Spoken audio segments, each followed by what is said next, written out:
मेरे ख्याल से अगर इंफ्रास्ट्रक्चर में मतलब मैं स्टॉक स्पेसिफिक अगर नहीं जानना चाहता, पर L is the only one name hmm. Which is your best proxy to infrastructure. Defence में क्या होता है, टिपिकली कॉन्ट्रैक्ट्स बहुत लॉन्ग टर्म के होते हैं। उसमें कैश फ्लो काफ़ी लंपी होता है। तो इसलिए मेरे हिसाब से डिफेंस सेक्टर थोड़ा थोड़ा रिस्की टाइप का सेक्टर है। देखिए, मार्केट मार्केट तीन चीज़ों से चलता है। एक तो सेंटिमेंट्स है, एक है कॉर्पोरेट अर्निंग्स है, और तीसरा लिक्विडिटीज है। मेरे हिसाब से जो जो 2003 से 2007 के बीच का अपन जो जो एक बुल रन देखा था हम लोगों ने, हम्म। उस टाइम की जो मतलब जो जो वास्तविकता थी या जो कंडीशंस थे उस टाइम, अभी भी वैसा एक माहौल खड़ा हो रहा है। पैसा बनाने के लिए मतलब चार चीजें हैं। एक तो what to buy, why to buy, when to buy and when to sell. किसी चीज का मतलब उसकी वैल्यू 100 रुपए की है, और अगर वो आपको 30 रुपए में या 20 रुपए या 10 रुपए में मिल रही है, तो आपको तो और बल्कि लेना चाहिए ना उसी चीज को।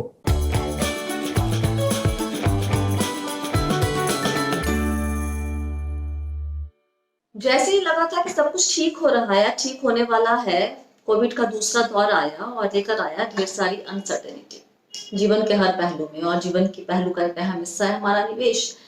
शेयर बाजार पे इसका इम्पैक्ट आप पिछले साल भी देख चुके हैं। फेब मार्च अप्रैल में आपको बाजार में गिरावट दिखी थी अच्छी खासी, और फिर एक तेज रिकवरी दिखी थी, और उसके बाद से फिर ऊपर नीचे लगातार बना हुआ है बाजार। और इस तरह का जब ऊपर नीचे वाला माहौल होता है तो सबसे ज्यादा अटकता कौन है? एक रिटेल निवेशक। दो तरह के होते हैं, एक ऑलरेडी जो निवेश कर चुके होते हैं, और दूसरा जो करना चाहते हैं। जो कर चुके होते हैं वो इस उलझन में होते हैं कि भाई बने रहे या निकल जाए। जो करना चाहते हैं वो इस उलझन में रहते हैं कि ये सही लेवल है कि नहीं बाजार में अभी एंट्री लेने का। तो इस तरह के तमाम उलझनों को आज सुलझाने की हम कोशिश करेंगे, सवालों के जवाब देने की कोशिश करेंगे, और इसमें हमारी मदद करेंगे तेजी मंदी की CIO, चीफ इन्वेस्टमेंट ऑफिसर वैभव अग्रवाल। तेजी मंदी क्या है? ये स्टॉक ब्रोकर नहीं है, ये सेबी रजिस्टर्ड इन्वेस्टमेंट एडवाइजर है। RI आपने सुना है, बस वही। मोतीलाल ओसवाल फाइनेंशियल सर्विसेज की सब्सिडियरी है, काम है स्टॉक मार्केट इन्वेस्टमेंट सर्विस का। जो लोग सीधे निवेश करना चाहते हैं शेयर बाजार में और उनके पास नॉलेज नहीं है या फिर उनके पास एडवाइजरी सर्विस नहीं है, तो वो उनके लिए काम करेंगे, उस तरह के लोगों को केटर करेंगे। अब होता यह है कि जो PMS के जरिए निवेश करते हैं उनको एडवाइजरी मिलती है, वहां बड़ी अमाउंट, बड़ी रकम निवेश करनी होती है। यहाँ पर आप 20,000 रुपए अगर आप निवेश करेंगे तो आप इनकी सर्विस का, एडवाइजरी सर्विस का फायदा उठा सकते हैं। वैभव के बारे में बात करें तो 10 साल से ज्यादा का अनुभव है इनका इस फील्ड में, और शेयर बाजार के बहुत ही बड़े जाने माने नाम मिस्टर रामदेव अग्रवाल के साथ उन्होंने बहुत ही क्लोजली काम किया है। रामदेव अग्रवाल जी मोतीलाल ओसवाल फाइनेंशियल सर्विसेज के को फाउंडर हैं, साथ ही Motilal Oswal asset management company के चेयरमैन भी हैं। तो अब वक्त जाया नहीं करते हैं और सीधे चलते हैं वैभव के पास और आपके सवालों के जवाब उनसे लेते हैं। हमारे बहुत सारे दर्शक बहुत सारे सवालों के साथ इस इंतजार में है कि कब बी वेल्थी का नया वीडियो आएगा और उनके सवालों के जवाब आप उन्हें देंगे। तो सबसे पहले तो ये सवाल कि ये जो बाजार का माहौल है इस वक्त क्या डायरेक्शन दिखा रहा है? बीता साल हमने देख लिया, मार्च अप्रैल में एक अच्छी खासी गिरावट, फिर एकदम से तेजी, और फिर कुछ वक्त के बाद आई थिंक नवंबर दिसंबर तक वो तेजी हमें देखने को मिली है, लेकिन उठापटक लगातार दिख रही है। कोई एक क्लियर कट डायरेक्शन बाजार का नहीं दिख रहा है। क्या इस साल भी वही हालत रहेगी शेयर बाजार की? जी, स्वाति धन्यवाद मुझे शो पर लाने के लिए। देखिए, मार्केट मार्केट तीन चीज़ों से चलता है। एक तो सेंटिमेंट्स है, एक है कॉर्पोरेट अर्निंग्स है, और तीसरा लिक्विडिटीज है। तो जैसे सेंटिमेंट जो है, अभी ऑब्वियसली सिचुएशन थोड़ी खराब है हमारे आजू बाजू। पर अगर आप वैक्सीनेशन के नंबर्स देखेंगे तो बहुत क्लियरली 15% ऑफ इंडिया वैक्सीनेटेड।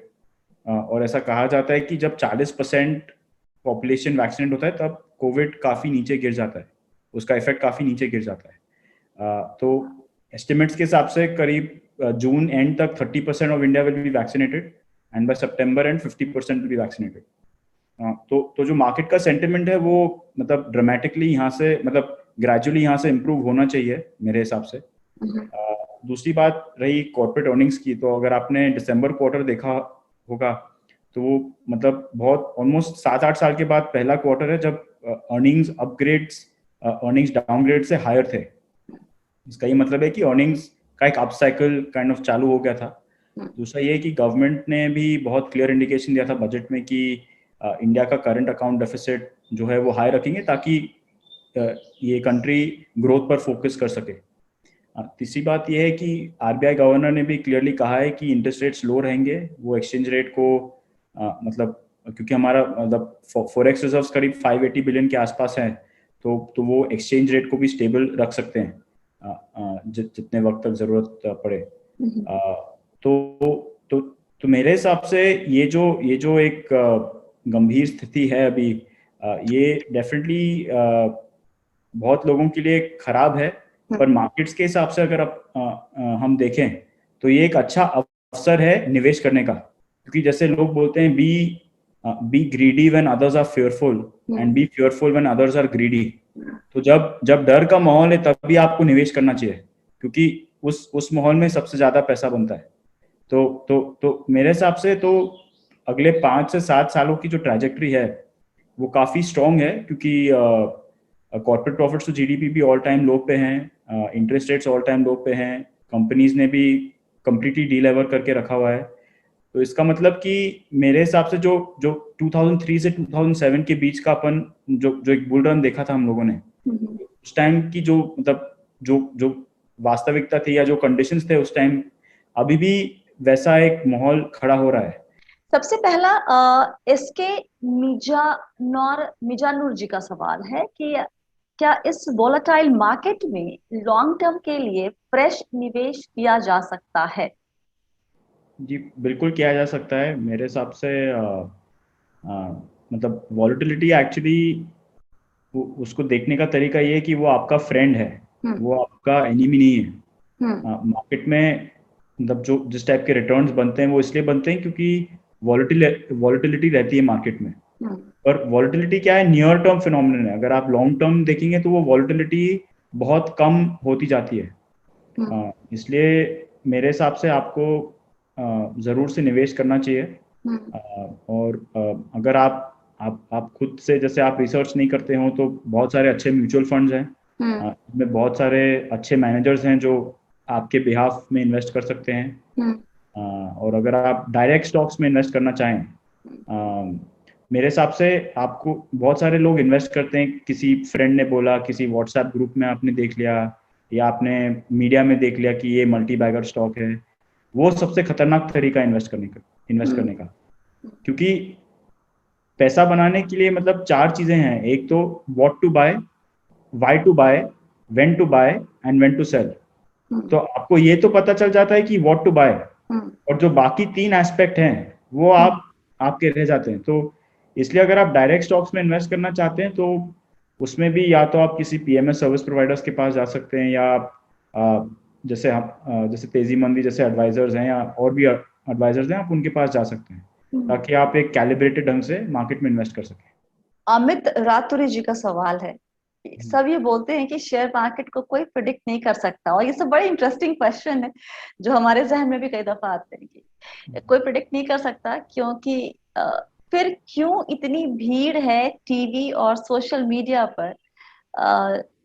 हर कोई हर्षद मेहता बना हुआ है जैसे उसको सब पता है। ऐसा क्यों होता है? जब एक बात वो सब कह देते हैं कि मार्केट कोई प्रिडिक्ट नहीं कर सकता, फिर लोग क्यों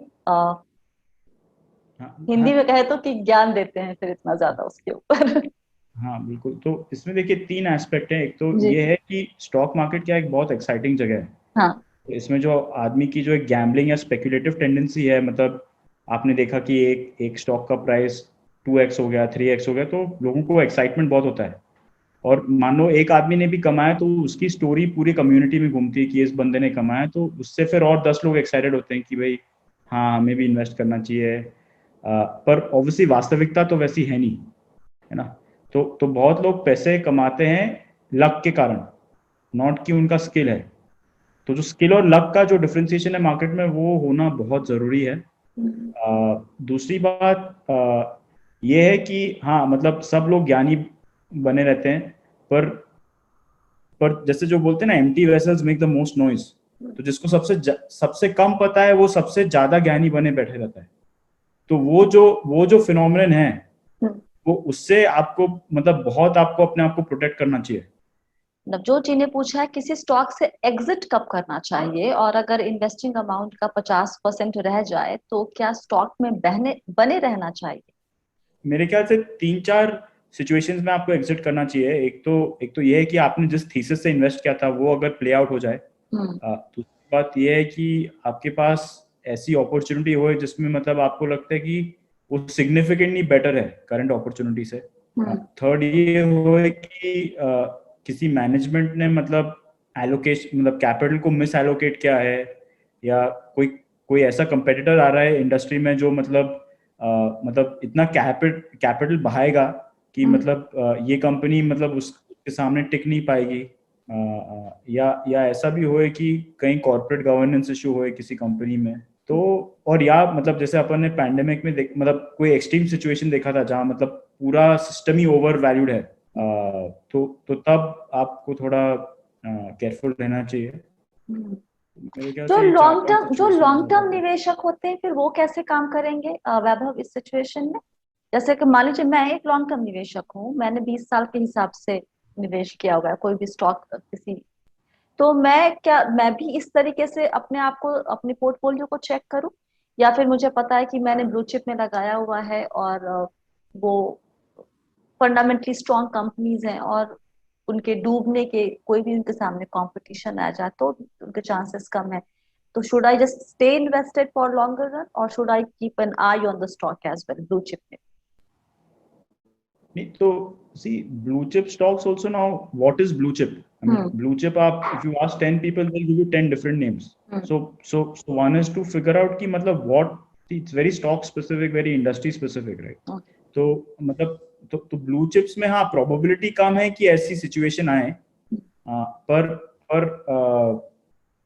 क्योंकि पैसा आपने लगाया हुआ है आपको at least time to time check तो करना चाहिए कि मतलब इंडस्ट्री में हो क्या रहा है, कुछ गड़बड़ तो नहीं हो रही है, मतलब सब ठीक ठाक है।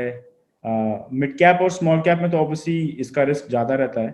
और second part of the question, अगर 50% वैल्यू रह जाए निवेश की तो क्या उसमें बने रहना चाहिए, या फिर वो डिपेंड करता है कि आपने किस कंपनी में या किस सेक्टर में पैसा लगाया हुआ है उसके हिसाब से? मेरे ख्याल से सिचुएशन पे डिपेंडेंट होता है ना। मतलब जैसे मान के अभी किसी कंपनी ने उसका अकाउंट ही फ्रॉडुलेंट है और वो 50% हो गया तो मतलब वो 50% भी बहुत ज्यादा है, वो तो मतलब और 90% और गिरना चाहिए वहां से। तो बेसिकली वजह क्या है गिरने की, पहले वो पता कर ले उसके हिसाब से तय करें।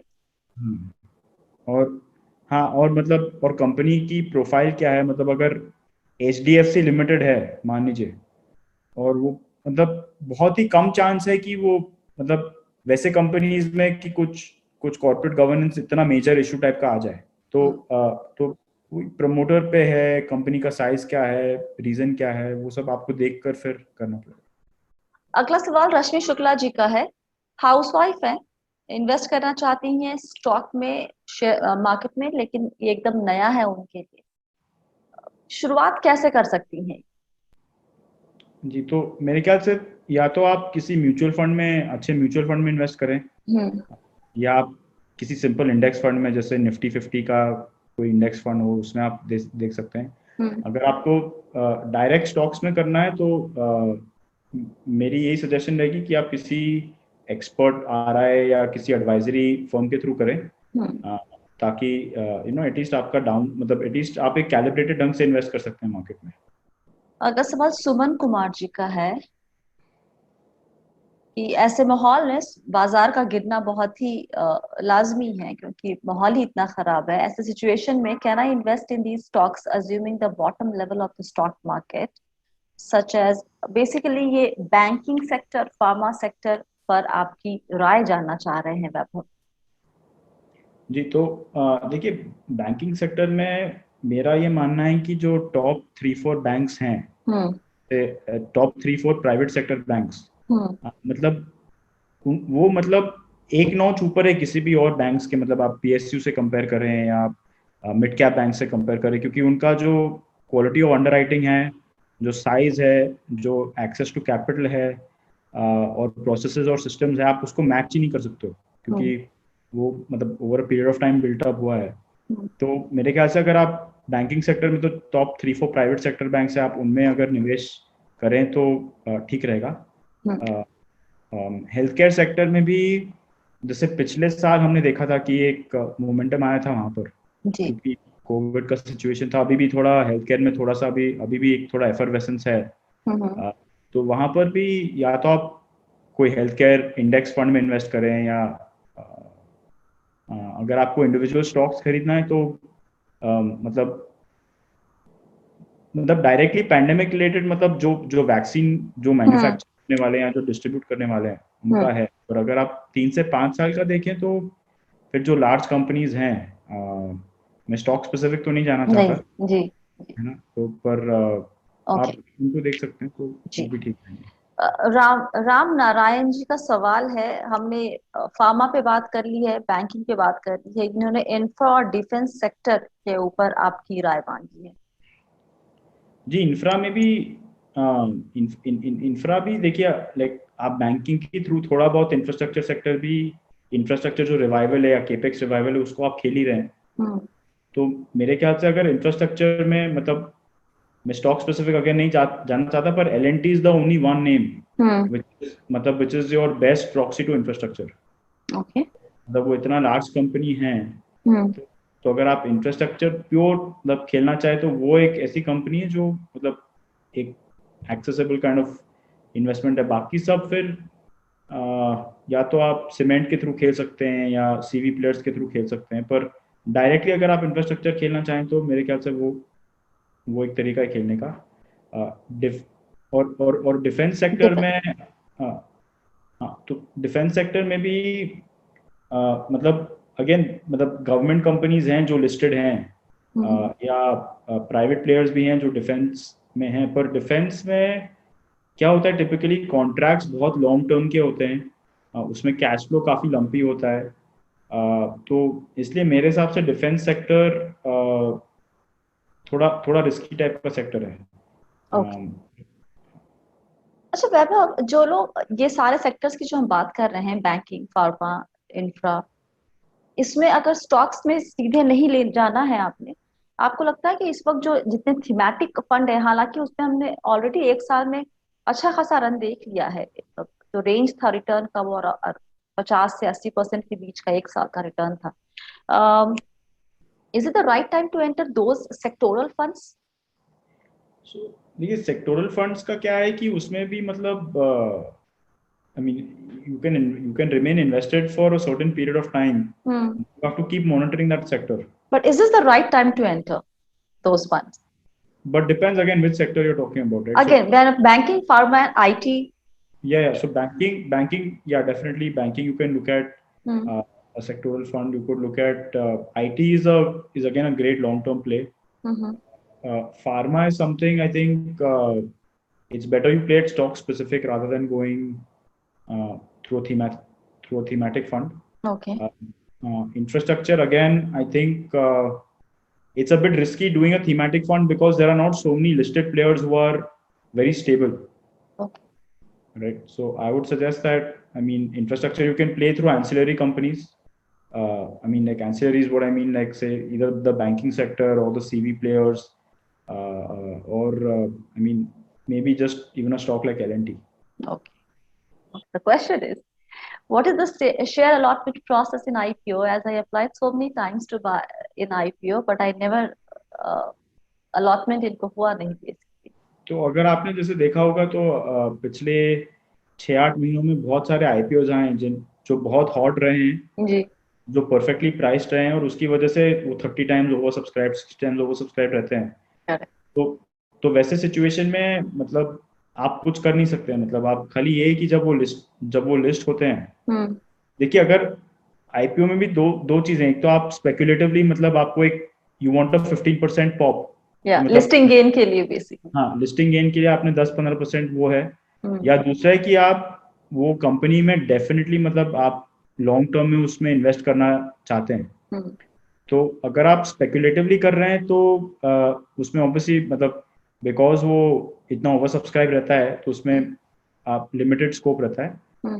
लॉन्ग टर्म के लिए जब जैसे ही वो लिस्ट होता है आप उस वक्त इन्वेस्ट करें तो मतलब अगर आप 3 से 4 साल के लिए इन्वेस्टेड रहेंगे उसमें, 3 से 5 साल के लिए, तो फिर लिस्टिंग प्राइस मतलब अनटेननेस वो ऐसा हो गया कि डबल या ट्रिपल हो गया लिस्टिंग पे, तो मेरे ख्याल से आप जब लिस्ट होता है तब आप इन्वेस्ट करें तो वो भी ठीक रहेगा। ओके, अच्छा ये बताएं जाते जाते, ये चीज, इतनी सारी कंपनियां लिस्टेड हैं, एक निवेशक कैसे तैयारी करे कि वो कहाँ क्या पढ़े, क्या सीखे, कहाँ से सीखे, और इतनी सारी जो लिस्टेड कंपनियों में से अपने लिए एक डिसेंट पोर्टफोलियो बना सके, ट्रेडिंग के लिहाज से नहीं, मैं इन्वेस्टमेंट के लिहाज से पूछ।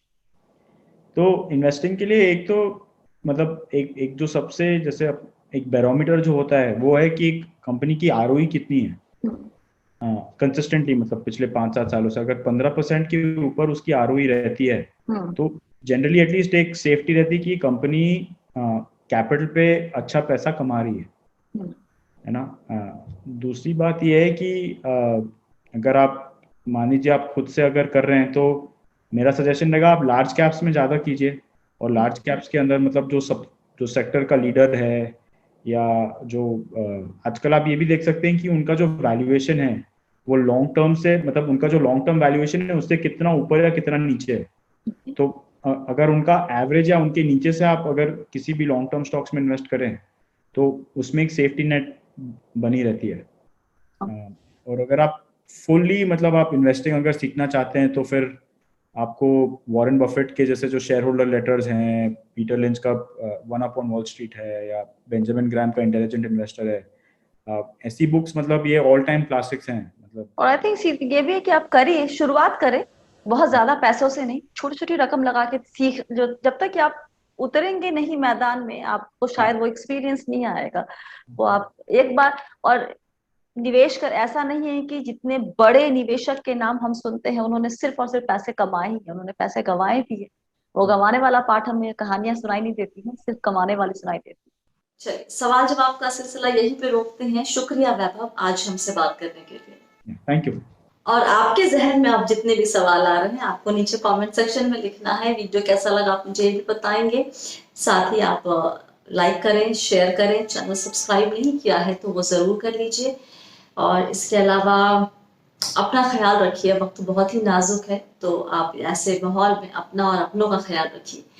और याद रखिए आप हैं मेरे यानी स्वाति के साथ, और हम सब हैं बहुत ही सावधानी और समझदारी के साथ अमीर बनने के सफर पर। Stay blessed, healthy and be wealthy.